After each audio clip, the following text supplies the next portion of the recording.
You want to know what the most terrifying sound in the galaxy is? It's not the screech of a dying star. It's not the crack of a planet splitting in half. No, the most bone-chilling, soul-freezing sound you will ever hear is the quiet click of a human soldier checking their ammunition count right before a fight. They know they can't W. I end at M. Y name is Crix 9, and I have been a war correspondent for the Galactic Broadcasting Network for 37 cycles. I have covered the siege of Deltron Prime, the massacre at the Rings of Sorrow, and the infamous three-day war that lasted 3 months. But nothing, and I mean absolutely nothing, prepared me for what I witnessed on the forgotten mining station orbiting the dead world of Terminus 7. The humans call it Tuesday. Let me back up a bit, because this story doesn't start with explosions and heroics. Oh no. It starts with the kind of bureaucratic incompetence that makes you wonder how any species ever achieves interstellar travel. The Galactic Council, in their infinite wisdom, decided that Terminus 7 was strategically insignificant. Just a dead rock with some old mining equipment and maybe 50 humans who were too stubborn to evacuate when the ore ran dry point 50 humans. The Council figured they weren't worth the fuel costs of a proper rescue mission. The Hegemony figured they were worth target practice. Captain Torres was the ranking officer on Mining Station Echo 7, and if you saw him walking down a corridor, you'd think he was just another grease-stained engineer with calloused hands and tired eyes. Medium height, graying hair, the kind of quiet confidence that comes from fixing broken things for 20 years. But Torres had something that most engineers don't carry: combat ribbons from the border wars, and a reputation for being absolutely, categorically impossible to kill. "Sir, we have got incoming," announced Sergeant Kane Wu, his voice crackling through the station's ancient communication system. Wu was Torres's second-in-command, a compact woman with the kind of scarred knuckles that suggested she'd punched her way through more than a few disagreements. Hegemony battle cruiser, destroyer class, coming in hot with a full escort. Torres was elbow-deep in the station's defense grid when the call came in. The mining station's weapons were designed to blast apart asteroids, not fight off military vessels, but humans have this peculiar talent for making things work that absolutely shouldn't work. "How long do we have?" Torres asked. Not bothering to look up from the tangle of wires he was rewiring. 26 minutes until they are in firing range. "Sir, they're broadcasting surrender demands on all frequencies." Now here's where most species would start calculating odds, weighing options, maybe sending out diplomatic messages. Humans? Torres just chuckled and kept working on his improvised weapon system. "Woo, patch me through to all sections. Time for a little speech." The announcement echoed through every corridor, every workshop, every cramped living quarter on the station. 49 human voices stopped what they were doing and listened. "Folks, this is your captain speaking. We have got visitors coming, and they're not the friendly type. The Hegemony wants our station, and they figure we will just roll over and hand it to them because we are outnumbered about 1,000 to 1. Torres paused, and I swear I could hear him grinning through the speaker. They obviously haven't met humans before. Marcus Reed was 17 years old, barely old enough to legally operate mining equipment, and he was hiding in Storage Bay C when the announcement came through. The kid had signed on as an apprentice engineer just 6 months ago, still green enough to think that space mining was some kind of romantic adventure. He had freckles, nervous hands, and absolutely no business being anywhere near a combat situation. But when Torres asked for volunteers to help with the creative redecorating of the station, Marcus was the first to raise his hand. "I don't know much about fighting," he told Wu when she found him trying to figure out how to arm the mining charges. "But I know these tunnels better than anybody. Been crawling through them for months." Wu studied the kid for a moment, then handed him a detonator and a wicked smile. "Then let's teach our guests about human hospitality." The Hegemony battle cruiser Vengeance of Stars was 3 kilometers of armored death, bristling with enough firepower to level a small moon. Its captain, war leader Gornix, had conquered 47 systems for the Hegemony and never lost a single engagement. He looked exactly like what you'd expect from a species that evolved from predatory pack hunters. 7 feet tall, covered in chitinous armor, with mandibles that could bite through steel and compound eyes that missed nothing. These humans intrigue me. Gornix mused to his tactical officer as they approached the mining station. Their species has a reputation for stubborn resistance, but 50 civilians on a mining platform? This should be educational. What Gornix didn't know was that among those 50 civilians were 3 former military engineers, 2 demolitions experts, 1 ex-special forces operator, and a medical technician who'd learned field surgery during the bloodiest campaign in human history. The rest were miners, mechanics, and maintenance workers in other words, exactly the kind of people who knew how to turn mining equipment into weapons of mass destruction. Torres finished his work on the defense grid just as the Hegemony ships entered weapons range. The station's original laser cutters had been designed to slice through rock and metal with surgical precision. Torres had jury-rigged them to operate at triple their normal power output and link them to the station's targeting sensors. "Sir, they are hailing us," Wu reported. "Put them through." War leader Gornix's voice filled the command center, translated by the universal language protocols into heavily accented standard. "Human vessel, you are ordered to surrender immediately. Comply, and your deaths will be swift." Torres keyed his microphone and replied in the same calm tone he'd used to discuss the weather. "Hegemony vessel, this is Captain Torres Malik, Terran Colonial Authority. You are approaching a sovereign human installation without permission. Turn around and leave, or we will be forced to defend ourselves." The silence that followed lasted exactly 3 seconds before Gornix started laughing. It was a sound like grinding metal mixed with breaking glass, and it went on for nearly a full minute. "Captain Malik, I have 800 soldiers aboard my vessel. You have 50 miners. I have plasma cannons that could crack your station in half. You have mining equipment. Please explain to me how you intend to defend yourselves." Torres looked around the command center at his crew, Wu checking her sidearm, young Marcus monitoring the makeshift weapon systems, Engineer Cole Harrison running diagnostics on their improvised shields. 46 other humans scattered throughout the station, most of whom had never fired a shot in anger. "Well," Torres said, "we are human. We will figure something out." And then he cut the transmission. That's when War Leader Gornix made his first mistake. He assumed that humans, like most civilized species, would operate according to predictable patterns of logic and self-preservation.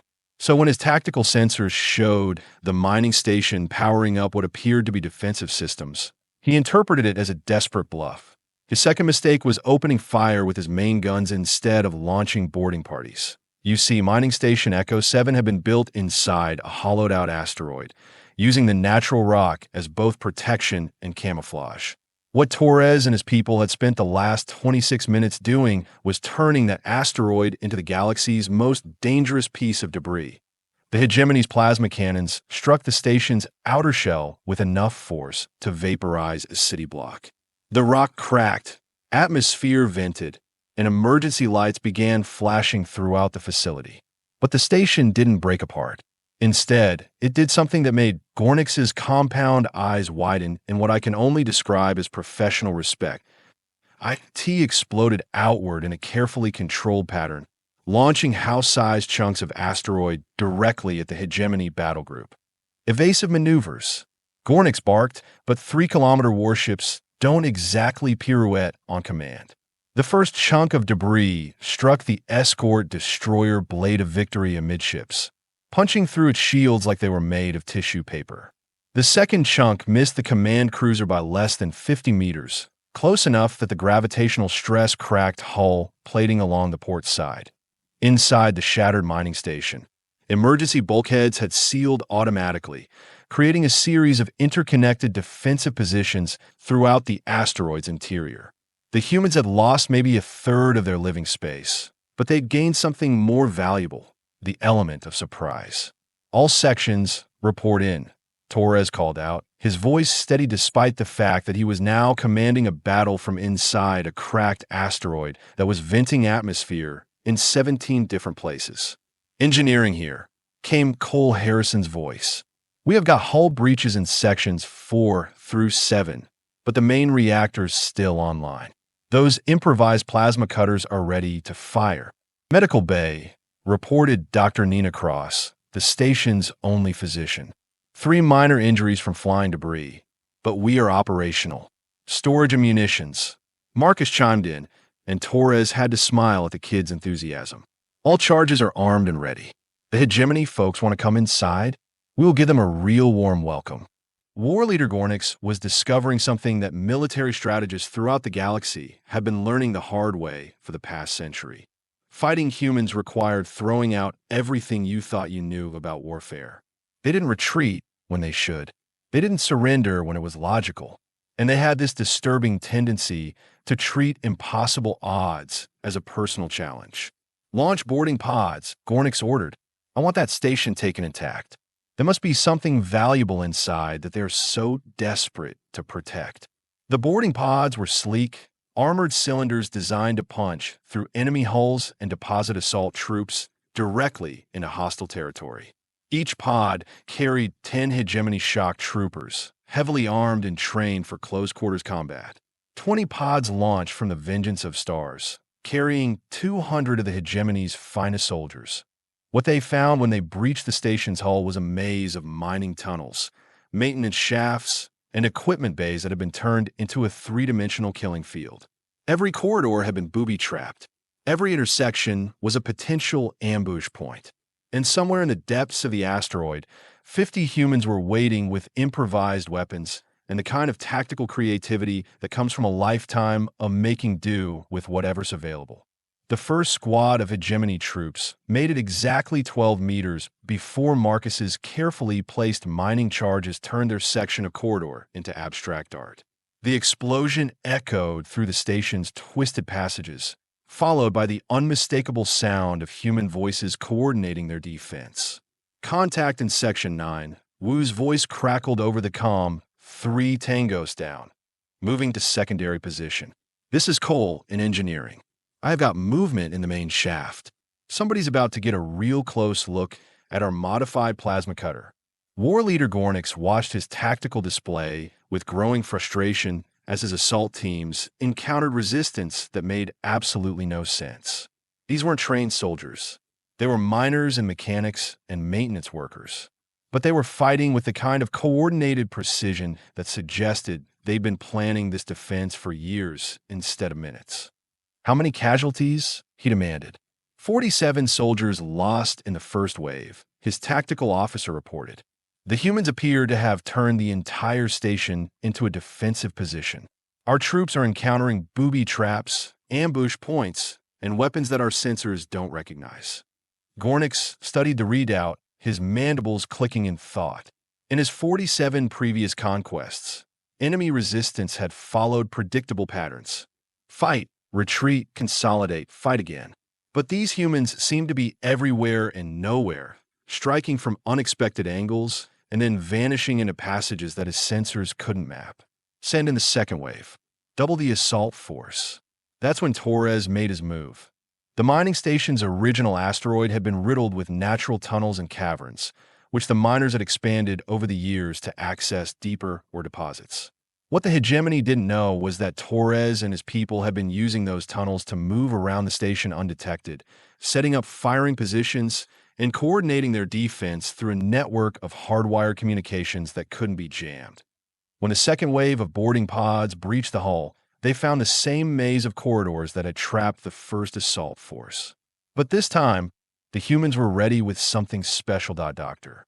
Nina Cross had been a combat medic during the border wars before she retired to the peaceful life of a mining station physician. She knew more about battlefield medicine than most people knew about their own names, and she'd spent the last 30 minutes preparing something that would make the Hegemony troops wish they'd stayed home. Cole, are you ready with that atmospheric modification? She asked over the comm. Ready when you are. Document. 1 custom atmosphere, coming right up. The mining station's environmental systems have been designed to process and purify air in a closed-loop system, scrubbing out dangerous gases and maintaining perfect atmospheric balance. But with a few creative modifications, those same systems could introduce custom chemical compounds throughout the station. Doctor.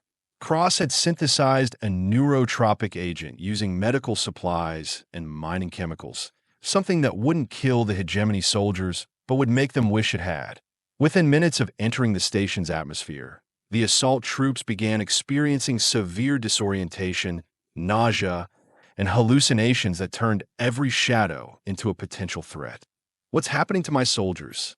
Gornix demanded as his tactical display showed the second assault wave grinding to a halt. "Unknown, sir. They are reporting visual and auditory distortions. Several squads have opened fire on empty corridors."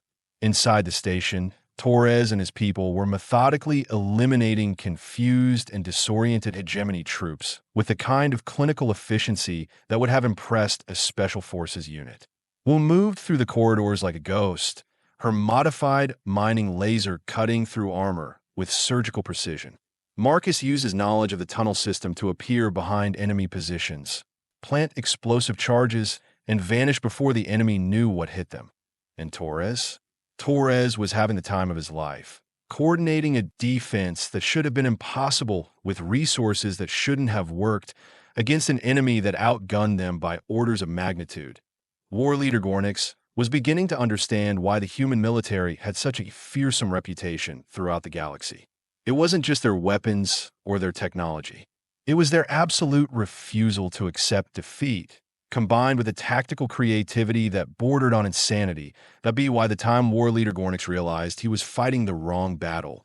He'd already lost half his assault force to 50 humans with mining equipment and an attitude problem. But Gornix hadn't conquered 47 systems by giving up when things got complicated. He had one more card to play, and it was a big one. Tactical. Prepare the station killer missile. If we can't take this installation intact, we will turn it into scrap metal and be done with it. The station killer was exactly what it sounded like. A massive warhead designed to crack apart space installations and leave nothing but debris. It was overkill for a mining station, but Gornix had reached that special point of frustration where overkill seemed like the only rational response. Inside the asteroid, Torres was monitoring enemy communications through a jury-rig scanner that Cole had cobbled together from spare parts. When he heard Gornix's order, his expression didn't change, but Wu noticed the way his hands tightened on the console. "How long do we have?" she asked. "Maybe 10 minutes before they can charge that thing and fire it. After that," Torres shrugged. "Well, at least we will go out with style."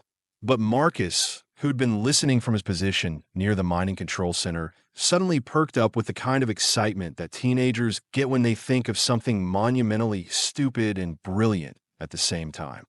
"Captain, what if we don't let them fire it?" Torres turned to look at the kid, one eyebrow raised. "Marcus, they are 3 kilometers away, and we are armed with mining equipment. How exactly do you propose we stop them?" Marcus grinned, and it was the kind of grin that made experienced officers very nervous. "Sir, you know how we have been using the asteroid's natural tunnels for our defense network?" "Yeah. Well, those tunnels don't just go through the station. Some of them go all the way through the asteroid and out the other side. And sir, this whole rock has been mined for 20 years. It's basically hollow in some places." Torres stared at the kid for a long moment, then slowly began to smile. "Marcus, are you suggesting what I think you are suggesting?" "Sir, the Hegemony ship is holding position about 2 kilometers off our starboard side. If we could somehow adjust our orbital trajectory," Dr. Cross, who'd been monitoring the conversation from her medical bay, chose that moment to interrupt with an observation that made everyone's blood run cold. "Torres, I'm reading massive structural stress throughout the station. Those plasma cannon hits did more damage than we thought. We are not going to hold together much longer." That's when Torres realized that Marcus wasn't just being creative. The kid was being absolutely, brilliantly, suicidally creative. "Cole, I need you to run some calculations. If we overload the mining charges in sectors 12 through 18, and we time it with a full power burst from the main reactor, you want to turn the entire asteroid into a projectile." Cole finished, his voice filled with the kind of or reserved for truly magnificent acts of insanity. "Sir, that's completely insane. Will it work?" Cole was quiet for several seconds, running numbers in his head. "Maybe, if we can coordinate the explosive charges just right, and if the reactor doesn't explode before we can redirect the power, and if the structural integrity holds long enough for us to build up momentum, And if we can somehow survive the acceleration forces, that's a lot of ifs, Wu pointed out. Yeah, Torres agreed. But it beats getting vaporized by a station killer missile. Marcus, you know these tunnels better than anyone. Can you get to the deep mining charges and set them for synchronized detonation? The kid was already moving before Torres finished asking the question. Give me 8 minutes, sir. War Leader Gornix watched his tactical display with growing satisfaction as the station killer missile powered up. The human resistance had been impressive, even admirable in its own way, but this was how wars actually ended, with superior firepower and the cold mathematics of destruction. Missile ready for firing, War Leader. Excellent. Target the station's main reactor. I want this over quickly. What Gornix couldn't see from his position was the frantic activity taking place throughout the asteroid. Marcus was crawling through maintenance tunnels that hadn't been used in months, connecting detonators to mining charges with the kind of desperate precision that comes from knowing you only get one chance to get it right. Wu and her team were sealing emergency bulkheads and securing anything that might become a projectile when the acceleration forces hit. Dr. Cross was preparing emergency medical supplies and praying to whatever gods watch over combat medics that she wouldn't need them. And Torres? Torres was in the reactor control room, preparing to do something that every safety manual in the galaxy specifically warned against: overloading a fusion reactor while simultaneously redirecting its entire power output through systems that were never designed to handle that much energy. Cole, are you sure about these calculations? Cole's voice came through the comm with the kind of force comm that engineers use when they're about to attempt something that should be physically impossible. Sir, I'm sure about the math. Physics, on the other hand, is going to have some strong opinions about what we are trying to do. Good enough. Marcus, report. Charges are set, sir. All deep mining explosives are synchronized and ready for detonation on your command. Torres looked around the reactor control room one last time, then keyed his comm to address the entire station. Attention, all personnel. In approximately 3 minutes, we are going to attempt something that's either going to save our lives or kill us all very quickly. Either way, it's been an honor serving with you. Prepare for acceleration in 3, 2, 1. The mining charges detonated in perfect sequence, starting from the asteroid's trailing edge and working forward in a cascade of controlled explosions that would have been beautiful if anyone had been in a position to appreciate the artistry. The effect was exactly what Marcus had calculated. Instead of tearing the asteroid apart, the explosions created a massive thrust vector that sent the entire mining station hurtling toward the Hegemony battlecruiser at a velocity that made Gornix's compound eyes widen in disbelief. Evasive maneuvers, he screamed, but a 3-kilometer warship simply cannot dodge an asteroid-sized projectile moving at several thousand meters per second. The impact was spectacular. Mining Station Echo 7, or what was left of it, struck the Vengeance of Stars port side with the force of a small moon. The battlecruiser's shields flared and collapsed in seconds. Hull plating crumpled like foil. Entire sections of the warship were crushed or sheared away by the grinding impact of rock and metal. But here's the thing about humans. They build their mining stations to survive in the vacuum of space, surrounded by deadly radiation and flying debris. The core sections of Echo 7, protected by layers of rock and reinforced bulkheads, actually survived the impact better than the warship they'd just rammed. Torres picked himself up off the reactor room floor, shook his head to clear the ringing in his ears, and keyed his comm. All sections, report in. Wu here, still breathing somehow. We have got hull breaches in sections 2 and 5, but emergency seals are holding. Marcus reporting. That was the most terrifying and awesome thing I have ever experienced. The mining charges worked perfectly, sir. Cole here. The reactor is still online, but we are running on emergency power. And sir, we are now physically attached to the Hegemony battlecruiser. I mean, we're literally stuck inside their hull. Dr. Cross's voice came through next, tinged with the kind of professional satisfaction that combat medics get when their patients survive something that should have killed them. Medical Bay reporting. Surprisingly few casualties. Lots of bruises and a few broken bones, but everyone's alive. Torres allowed himself a moment of pure satisfaction before reality set in. They were alive, they disabled a Hegemony battle cruiser, and they were now in a unique position of being simultaneously prisoners and captors. Wu, gather a team and see if you can find a way into their ship. Let's go introduce ourselves to our new neighbors. War leader Gornix was having the worst day of his military career. His flagship was crippled, half his crew was injured, and there was a human mining station physically embedded in his hull like the galaxy's most aggressive parasite. When his tactical officer reported that the humans were attempting to breach their way into the ship, Gornix felt something he'd never experienced in 47 conquests: genuine respect for an enemy. Sir, they're cutting through our hull plating with some kind of industrial laser. Of course they are, Gornix muttered. What's our defensive status? Most of our weapons are offline. We have lost primary power to sections 4 through 12. Emergency force fields are holding, but barely. Gornix studied his tactical display, which was showing damage assessments that would have been impressive if they weren't happening to his ship. Then he did something that surprised everyone, including himself. He laughed.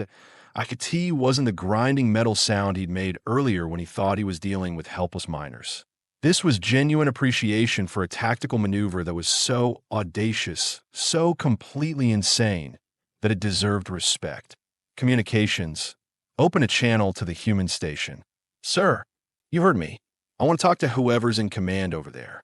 Torres was suiting up in an EVA suit when the call came through. He paused, one arm halfway into the sleeve, and looked at Wu with raised eyebrows. The Hegemony commander wants to chat, he asked. That's what he said. Should I tell him you were busy? Torres finished putting on the suit and checked his equipment. No, put him through. This should be interesting.